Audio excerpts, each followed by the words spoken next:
unless we are able to tell our stories, does our work actually occur? I'll leave you with that that postulation while we kick you off. Take it away, Frank. All right, over the next 10 minutes, I'm going to be talking about the importance of telling stories. And so realistically, the title says it all. So I think we're done. Thanks for coming. Bye-bye. Okay, maybe not quite.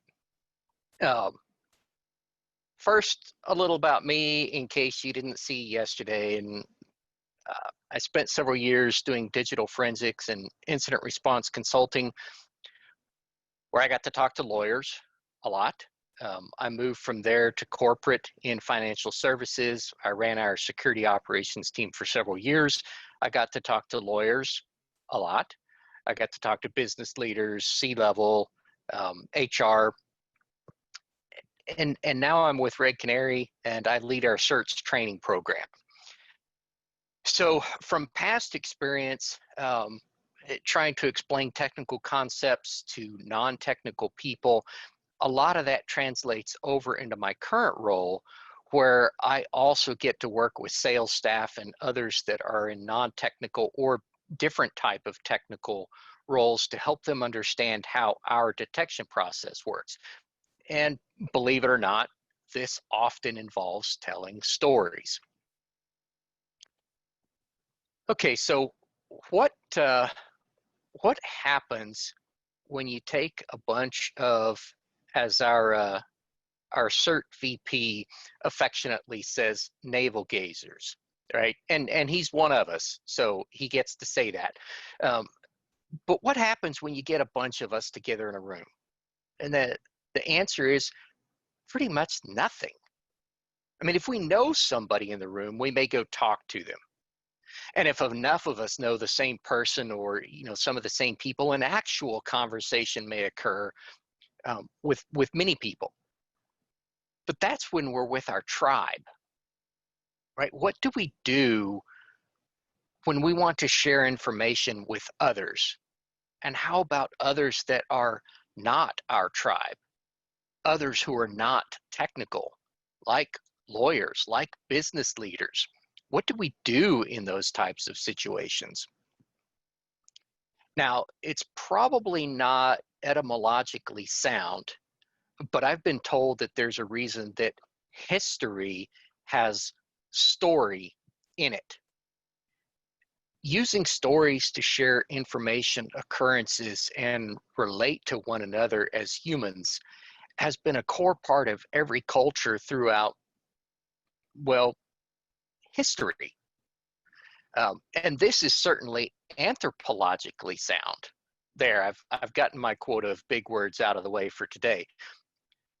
But we've drifted away from this concept of storytelling to focus more on science, with stats, with numbers, with methods, and process rather than relationships is king.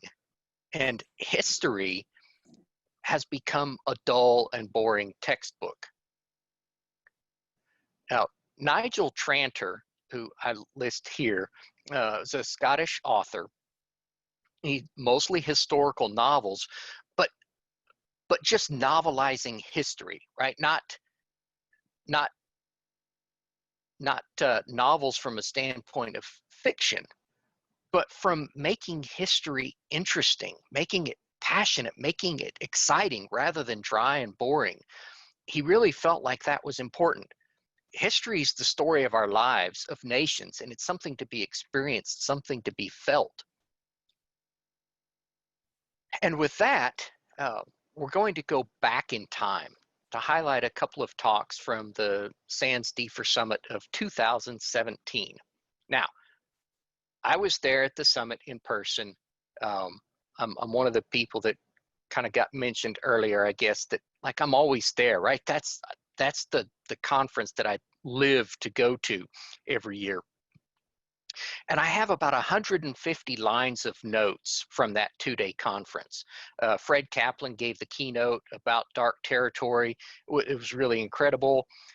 Some amazing research was shared, and I'm either using or have used tools that were presented about there. But those aren't the things that stood out to me, right? we're now 3 years later, and there's 2 talks that I still remember. One, Jessica Hyde and Brian Moran gave a talk called Amazon Alexa, Are You Skynet?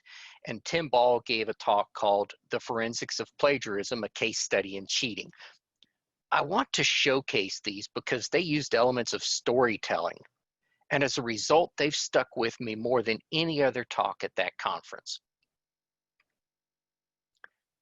Starting off, Brian and Jessica had a theme.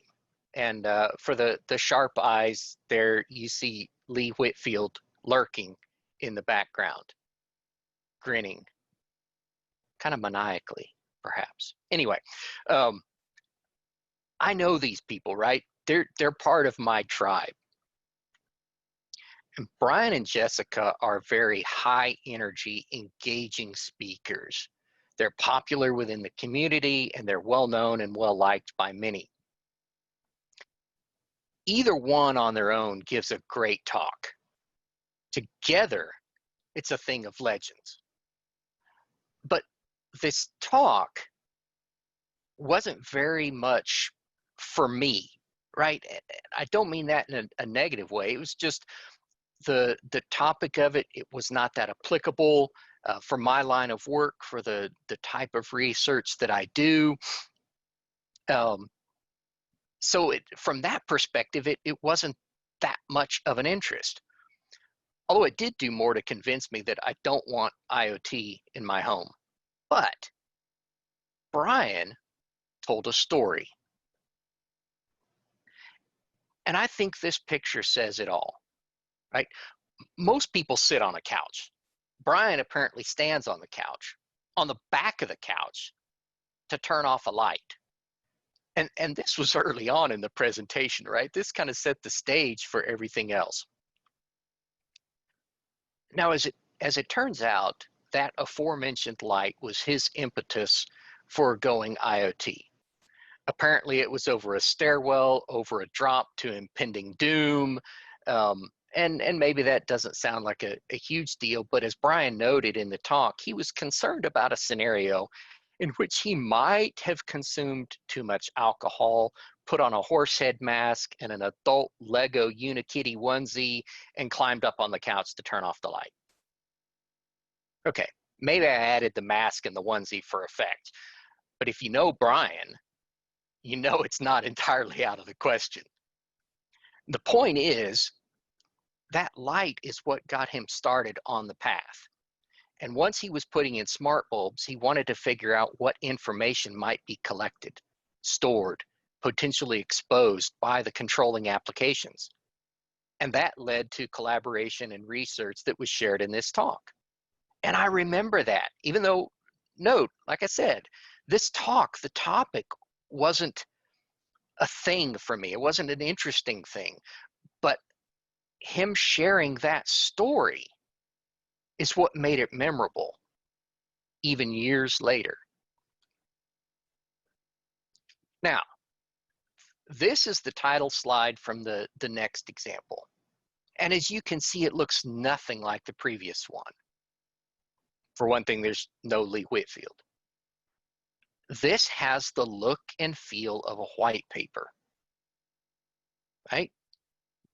Now, I don't know Tim Ball well. I didn't know him at all prior to the conference. He's not someone that I'd ever met or come across because, you know, like I've met and come across everybody in the world, right? And I say that just to point out that I didn't already have, you know, that affiliation, that affinity for him as for Jessica and Brian. His speaking style was very different. It was much more serious, straightforward, perhaps even dry a little bit, at least in comparison. And maybe that's to be expected, you know, since he was a college professor, although it turns out he hadn't been in academia very long at that time. Now, Tim said that one thing he'd learned in his short time at that point, teaching college, was that cheating was rather common. Now, that's pretty disappointing, but I guess it stands to reason people look for the easy way out. Anyway, he told a story about a student, an actual student real life scenario in a computer forensics class. That's right, a computer forensics class that cheated and got caught. As it turns out, colleges, universities, they have ways to catch this type of thing. And using a forensic approach, Kim was able to prove the activity. The student tried to fight it, even got parents involved, but with no joy. And so just as with the Alexa talk, it told a story that helped relate to other humans. And through that story, it shared information and built connections. And it became memorable, not necessarily because of the content or the topic, but because of the story. So what can you do if you're one of the navel gazers? You're not comfortable speaking in front of others, especially those outside your tribe. Think about ways that you can share information in a story format. Instead of trying to just present dry facts, create a storyline in which those facts are key. Show it to your audience, whether that's other geeks, business leaders, lawyers, or non-work friends who typically just glaze over when you start to talk about your day. It's about the experience of life, and we can all share that. Right? I think it was Jim's talk yesterday. He talked about his story of try again with this one malware sample. Right? That's the kind of thing that we're talking about. You can share a story. It doesn't have to be perfect. You don't have to have all the answers, but it's the experience, and it's relating that experience to other people that becomes important. The more you do it, the better you get at it. All right, so reference links, for